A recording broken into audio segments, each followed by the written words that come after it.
உங்களுக்கு ரொம்பவே நேரம் நல்லா இருந்தது. அதேமாரி பார்த்திங்கன்னா, நீங்கள் என்ன நினைக்கிறீங்களோ அதை செயல்படுத்தக்கூடிய காலகட்டமாகவும், உங்களுக்கு மதிப்பு, மரியாதை, கௌரவத்துக்கு எந்த ஒரு இடைஞ்சலும், எந்த ஒரு பங்கமும் இல்லாத மாதிரி தான் இந்த டைமில் உங்களுக்கு ஃபினான்ஷியல் பேக்ரவுண்டுன்றது நல்லா இருக்கும். உங்களுக்கு ஃபினான்ஷியல் க்ரோத் இருக்கும், நல்ல இம்ப்ரூவ்மெண்ட் இருக்கும், நல்லாவே இன்க்ரீஸ். 4ஆம் இடத்துல அர்த்தாஷ்டம சனி இருந்துட்டு அப்பப்போ ஃபேமிலியில் சின்ன சின்ன சிக்கல்களை உருவாக்கி இருப்பார். அதே மாதிரி நீங்கள் ஏதாவது வண்டி எதுனா ஓட்டிகிட்ருக்கீங்க. தனுசு ராசினருக்கு ராசி அதிபதி 8ஆம் இடத்துல நுழைந்தாலும் அவர் அங்கு உச்சம் அடைந்து குடும்பஸ்தானத்தை பார்வையிடுவதிலே நடத்துவீங்க. அடுத்ததாக பார்த்தீங்கன்னா, உங்களுக்கு 10 மற்றும் 11ஆம் இடமான கன்னி மற்றும் துலாம் வீட்டில் புதன் சுக்கிரன் இணைவு பெற்று, அதாவது புதன் சுக்கிரன் பரிவர்த்தனை அடையுதுங்க. அதாவது உங்களுக்கு 10ஆம் வீடு 11ஆம் வீட்லையும், 11ஆம் வீடு. மீனாட்சி ஜோதிட நேயர்கள் அனைவருக்கும் வணக்கம். கடந்த 6 மாதமாக என்னை ஃபாலோ பண்ணிட்டு வரவங்களுக்கு தெரியும் என்னுடைய ராசி பலன் எந்த அளவுக்கு உங்களுக்கு சரியாக பொருத்தமாக இருக்கிறது என்று. உங்ககிட்டேருந்து ஒரு நல்ல கமெண்ட்ஸும் எனக்கு வந்துட்டு இருக்குது. அது ரொம்பவே சந்தோஷத்தை கொடுக்குது. அந்த வகையில் இப்போது அக்டோபர் மாத ராசி பலன்களை நம்ம பார்க்கலாம். தனுசு ராசினருக்கு கடந்த மே மாதத்தில் ஏற்பட்ட குரு பெயர்ச்சிலேருந்தே ரொம்பவே யோகமான நேரம் தாங்க சொல்லணும். இப்போ இந்த மாதம் இவங்களுக்கு எப்படி இருக்க போகுதுன்னு பார்க்கலாம். அதாவது உங்கள் ராசி அதிபதி உங்களுக்கு 7ஆம் இடத்துல இருந்து உங்கள் வீட்டிலேயே பார்வை பதியிடுறதுனால உங்களுக்கு ரொம்பவே நேரம் நல்லா இருந்தது. அதேமாரி பார்த்திங்கன்னா, நீங்கள் என்ன நினைக்கிறீங்களோ அதை செயல்படுத்தக்கூடிய காலகட்டமாகவும், உங்களுக்கு மதிப்பு, மரியாதை, கௌரவத்துக்கு எந்த ஒரு இடைஞ்சலும், எந்த ஒரு பங்கமும் இல்லாத மாதிரி தான் உங்கள் ராசி அதிபதி உங்களை பார்த்துக்கிட்டாரு. இப்போது குரு கடக வீட்டுக்கு அக்டோபர் 19ஆம் தேதி நுழைய போகிறாரு. இது உங்களுக்கு எந்த மாதிரியான பலன்களை ஏற்படுத்தி கொடுக்க போகுதுன்னு பார்க்கலாம்.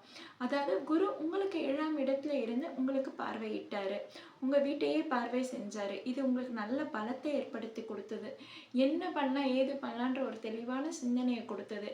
இப்போது குரு அதிசாரமாக கடக வீட்டுக்கு நுழைய போகிறாரு. அது உங்களுக்கு 8ஆம் வீடாக இருக்குது. அப்போ இத்தனை நாள் குரு பார்வை இருந்தது, இப்போ இந்த மாதம் உங்களுக்கு குரு பார்வை இல்லைன்னும் போது ரொம்ப ஃபீல் பண்ணுறீங்களா? கவலைப்படாதீங்க.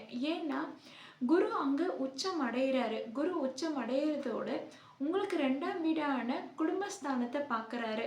அது உங்களுக்கு தனஸ்தானமும் கூட.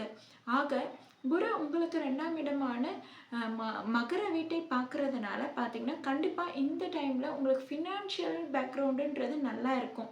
உங்களுக்கு ஃபினான்ஷியல் க்ரோத் இருக்கும், நல்ல இம்ப்ரூவ்மெண்ட் இருக்கும், நல்லாவே இன்க்ரீஸ் ஆகும். சும்மா இருக்கிறவங்க ஏதோ ஒரு தொழில் பண்ணலாம், ஏதோ ஒரு வேலையை தொடங்கலான்னு சொல்லி ஆரம்பிச்சிங்கன்னா அது கண்டிப்பாக ஒரு நல்ல லாபத்தை ஏற்படுத்தி கொடுக்கும். வேலையில் உங்களுக்கு ஒரு முன்னேற்றத்தை ஏற்படுத்தி கொடுக்கும். அதே மாதிரி பணம் வேறு எங்கேயாவது நீங்கள் கொடுத்து வச்சு ஏதோ வராமல் இருந்ததுன்னா இந்த காலகட்டத்தில் அது கண்டிப்பாக வந்து சேருங்க.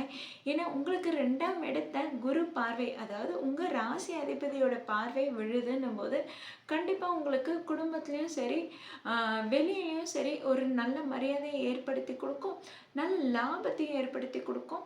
உங்களுக்கு பண தேவைகள் பூர்த்தி ஆகும். சரி, மற்ற கிரகங்கள்லாம் எப்படி இருக்குன்னு பார்க்கலாமா? ராகு கேது வழக்கம் போல் 3 மற்றும் 9ஆம் இடத்துல இருக்குது. இது உங்களுக்கு பெருசாக எந்த ஒரு இடைஞ்சலும் பண்ணாது. 4ஆம் இடத்துல அர்த்தாஷ்டம சனி இருந்துட்டு அப்பப்போ ஃபேமிலியில் சின்ன சின்ன சிக்கல்களை உருவாக்கி இருப்பார். அதே மாதிரி நீங்கள் ஏதாவது வண்டி எதுனா ஓட்டிகிட்ருக்கீங்க அப்படின்னும் போது அதை அப்பப்போ ரிப்பேர் பண்ணுறதும் அப்பப்போ ரெடி பண்ணுறதுன்ற மாதிரி இருந்திருக்கும். இப்போ அதிசார குருனால என்ன நடக்க போகுதுன்னா, அதிசார குரு அங்கிருந்து சனி மீது பார்வை செலுத்துறாரு. அப்படி பார்வை செலுத்தும் போது சனி ஏற்படுத்தி கொடுத்த தடங்கல்களையும் சனி ஏற்படுத்தி கொடுத்த தடைகளையும் குரு பார்வை நிவர்த்தி செய்துங்க. அதனால பார்த்தீங்கன்னா, கடந்த 6 மாதமாக பார்த்தீங்கன்னா உங்களுக்கு ஃபேமிலியிலே ஏதோ ஒரு டென்ஷன் இருக்கும், ஏதோ ஒரு மன அழுத்தம் இருக்கும். வண்டி நல்லா தான் போயிட்டு இருந்தது, இப்போ கடைசி 6 மாதமாக தான் ரிப்பேர் ஆகிட்டு இருந்தது அப்படின்னு நீங்கள் வருத்தப்பட்டு ஃபீல் பண்ணி பேசிகிட்டு இருப்பீங்க. அது எல்லாமே இப்போ ரிப்பேர் ஆகிடும், அது எல்லாமே சீர் செஞ்சிடலாம், அது எல்லாமே சரியாயிடும். ஓகேங்களா? ஆக இந்த குரு பார்வை என்பது உங்கள் மேலே இல்லைனாலும் குடும்பஸ்தானத்தை பார்க்குது. முக்கியமாக சனி உங்களுக்கு அர்த்தாஷ்டம சனியாக இருந்து தொந்தரவுகளை கொடுத்தாலும் அந்த இடத்துல குரு பார்வை என்பது உங்களுக்கு நல்ல யோகத்தை தான் கொடுக்குதுன்னு சொல்லணும். இந்த குரு அதிசாரம் என்பது வெறும் 20 நாள்லேருந்து 25 நாள் வரைக்கும் தாங்க. அதாவது அக்டோபர் 19ஆம் தேதி தான் குரு 8ஆம் இடத்துல நுழைகிறாரு. அதுக்கப்புறம் திரும்பவும் நவம்பர் 5ஆம் தேதியிலேருந்து திரும்பவும் வக்ரம் அடைய ஆரம்பிக்கிறாரு. மிதுன ராசியை நோக்கி அவர் போயிடுறாரு. ஆக இந்த குறிப்பிட்ட இந்த 2 வாரத்தை உங்களுக்கு வந்து இப்போ குடும்பத்துலேயும் சரி, பொருளாதார முன்னேற்றமும் சரி, எல்லாமே உங்களுக்கு நல்லாவே இது தலை தூக்குது. நல்லாவே உங்களுக்கு வளர்ச்சியும் அடையுது. ஸோ வேலைக்காக யாருனா காத்துட்ருக்கீங்கன்னா இந்த காலகட்டத்தை பயன்படுத்திக்கோங்க. அதுக்கு உங்கள் தனிப்பட்ட ஜாதகம் பார்க்கணும். தனிப்பட்ட ஜாதகத்து மூலமாக தான் இன்னும் அக்யூரேட்டாக நம்மளால் பலன்களை சொல்ல முடியும். உங்களுக்கு ஏதாவது கேள்விகளோ சந்தேகங்களோ இருந்ததுன்னா கீழே உள்ள நம்பரை தாராளமாக நீங்கள் தொடர்பு கொள்ளலாம். ஆக தனுசு ராசியினருக்கு ராசி அதிபதி 8ஆம் இடத்துல நுழைந்தாலும் அவர் அங்கு உச்சம் அடைந்து குடும்பஸ்தானத்தை பார்வையிடுவதால் தனத்திலையும் குடும்பத்திலையும் எந்த ஒரு சிக்கலும் இல்லைங்க. வர வேண்டிய பணம் தாராளமாக வந்து சேரும். குடும்பமும் குதூகலமாக இருக்கும். குடும்பத்தில் நிறைய சுபகாரிய பேச்சுகள் நடைபெறும். சுப நிகழ்ச்சிகளை உங்கள் தலைமையிலே நடத்துவீங்க. அடுத்ததாக பார்த்தீங்கன்னா உங்களுக்கு 10 மற்றும் 11ஆம் இடமான கன்னி மற்றும் துலாம் வீட்டில் புதன் சுக்கிரன் இணைவு பெற்று, அதாவது புதன் சுக்கிரன் பரிவர்த்தனை அடையுதுங்க. அதாவது உங்களுக்கு 10ஆம் வீடு 11ஆம் வீட்லையும் 11ஆம் வீடு 10ஆம் வீட்லையும் இடம் மாற்றி இருப்பதனால இது பரிவர்த்தனை யோகன்றது உங்களுக்கு ரொம்பவே நல்லா இருக்கு. அப்போ வேலை தொழில எல்லாருக்குமே நல்ல மாற்றமாக தான் இருக்கு. அடுத்ததா உங்களுக்கு 9ஆம் இடமான சிம்ம வீட்டில் கேது இருக்கு. சிம்மத்தோட அதிபதி சூரியன் வந்து உங்களுக்கு 11ஆம் இடத்துல நீச்சம் அடைகிறாரு. இது வந்து பார்த்தீங்கன்னா எப்படி இருக்கும்னா, உங்கள் தந்தைக்கு நீங்கள் ஏதோ வந்து சப்போர்ட் பண்ணுற மாதிரி இருக்கும். உங்கள் தந்தைக்கு உங்களை மூலமாக ஏதாவது உதவி எதுக்காக தேவைப்படும். நீங்கள் அந்த உதவியை செய்வீங்க. தந்தை மற்றும் தந்தை வழி உறவினர்களுக்கு நீங்கள் ஏதோ ஒரு உதவிகளை செய்வீங்க. அதே மாதிரி உங்களுக்கு 11ஆம் இடத்துல புதன் பரிவர்த்தனை ஆயிருக்குன்னும் போது, அப்போ தனுசு ராசி ஸ்டூடெண்ட்ஸுக்கெல்லாம் பார்த்தீங்கன்னா இந்த காலகட்டம் ரொம்பவே யோகமாக இருக்குன்னு தான் சொல்லணும். ஏதாவது வந்து முக்கியமான எக்ஸாம் எழுதுறீங்க, பப்ளிக் எக்ஸாம் எழுதுறீங்க, இல்லை கவர்மெண்ட் ஜாப்புக்காக எக்ஸாம் எழுதுறீங்கன்னா உங்களுக்கு ரொம்பவே பாசிட்டிவ் ரிசல்ட் தாங்க கிடைக்கும். ரொம்ப கான்ஃபிடென்ஸ் லெவலில் இருங்க. ஏன்னா உங்களுக்கு 10 மற்றும் 11ஆம் அதிபதி 2 பரிவர்த்தனை அடைஞ்சிருக்கு. அந்த இடத்துல முதல் மாத முற்பாதி வரைக்கும் குரு பார்வை இருக்கு. அதுக்கப்புறம் அது கேந்திர ஸ்தானத்துல நுழையுது. கேந்திர ஸ்தானத்துல குரு மற்றும் செவ்வாய் இருப்பது ரொம்பவே யோகமான காலகட்டங்க. அதனால இதுவும் உங்களுக்கு வந்து பெருசா தீங்கு விலக்கி வைக்காது. உங்களுக்கு நல்லதாவே தான் நடக்கும். அதே மாதிரி பார்த்தீங்கன்னா உங்களுக்கு 10ல சுக்கிரன் நீச்சம் அடைகிறாருன்னும் போது நீங்க பார்த்தீங்கன்னா எப்படி இருப்பீங்கன்னா, உங்க வீட்டில் வந்து ஏதாவது சுப நிகழ்ச்சிகள் நடைபெறும். அது நல்லாவே பிரம்மாண்டமா செலவு பண்ணி நல்லாவே செய்யணும்னு நீங்க ஆசைப்பட்டு செய்வீங்க. அந்த செலவு ஏற்படும்னா அப்போ அதுக்கான காசு எங்கிருந்தாவது வரணும்ல. அது எப்படி நடக்க போகுதுன்னா, அதாவது உங்களுக்கு 10ஆம் இடத்துல சுக்கிரன் நீச்சம் அடைந்தாலுமே அவர் புதன் சுக்கிரன் பரிவர்த்தனை அடைகிறாரு. அதனால பார்த்தீங்கன்னா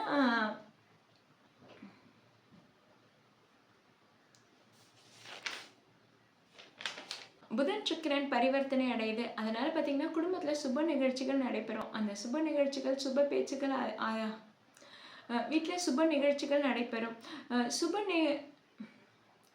வீட்டில் சுப நிகழ்ச்சிகள் நடைபெறும். சுப காரிய பேச்சுகள் தொடங்கும் போதெல்லாம் நல்ல லக்ஸரியாக நீங்கள் செலவு பண்ணி நல்லா ஆடம்பரமாக செலவு செய்யணும்னு ஆசைப்படுவீங்க. அப்போ அது குரு 8ஆம் இடத்துல இருந்துட்டு உங்களுக்கு தேவையான பண தேவைகளை பூர்த்தி செய்வார். வெளியே எங்கேயாவது கடை வாங்கணும்னு நினைக்கிறீங்களா, அது உங்களுக்கு டக்குன்னு வந்து அமைச்சு கொடுத்துருவார் குரு. ஏன்னா உங்கள் ராசி அதிபதி குரு 8ஆம் இடத்துல உச்சம் அடைஞ்சு இருக்கும்போது அவர் மறைந்து இருந்தாலும் பலமாகவே இருக்காரு. அப்போ உங்களுக்கு அவர் மறைந்திருந்த உதவிகள் செய்வார். ஸோ உங்களுக்கு யார் மூலமாக கடன் பிரச்சனை தீரும், யார் மூலமாக உங்களுக்கு தேவையான வரவேண்டிய பணத்தொகை வந்து சேரும், உங்களுடைய பண தேவைகள் பூர்த்தி ஆகுங்க.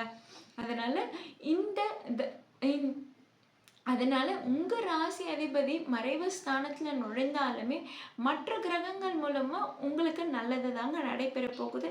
நீங்கள் தான் உங்கள் அப்பாவுக்கு கேர் எடுத்து சப்போர்ட் பண்ணுவீங்க. அதே மாதிரி பார்த்தீங்கன்னா நிலம் வீடு என்ன வாங்கணும்னு நினச்சிட்ருக்கீங்கன்னா அதுவும் இந்த காலகட்டத்தில் ரொம்பவே யோகமாக இருக்குங்க.